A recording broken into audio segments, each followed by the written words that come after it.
თბილისის საკრებულოში ჟურნალისტ ცისკარი 1852 პრეზენტაცია გაიმართა.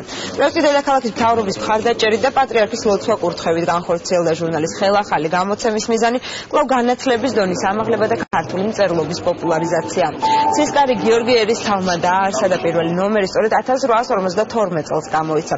განახლებულ ჟურნალში კი უკვე დასაქმდნენ აფხაზი და ოსი მწერლები. დაგეგმილია მოთხრობების ოსურ და აფხაზურ ენაზე თარგმნაც. ვფიქრობ, რომ განახლებული რუბრიკით ამ ჟურნალის გამოცემა, რა თქმა უნდა, მნიშვნელოვანია და მნიშვნელოვანია ის, რომ ის დააკმაყოფილებს იმ მოლოდინს, რასაც საზოგადოება მისგან ელოდება. ძალიან საინტერესოდ შედგა ცისკრის რედაქცია.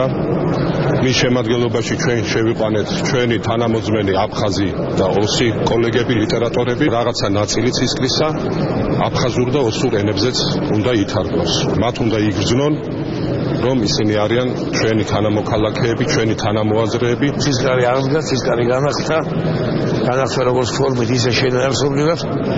ნებისმიერმა ქართველმა იცის თუ რა მნიშვნელობა აქვს ცისკარს ქართული სულიერებისთვის. პიროვნებაში წარმოდგენილია ძალიან ბევრი საინტერესო ავტორი, არიან ახალგაზრდები, არიან ძველი გაზრდებიც.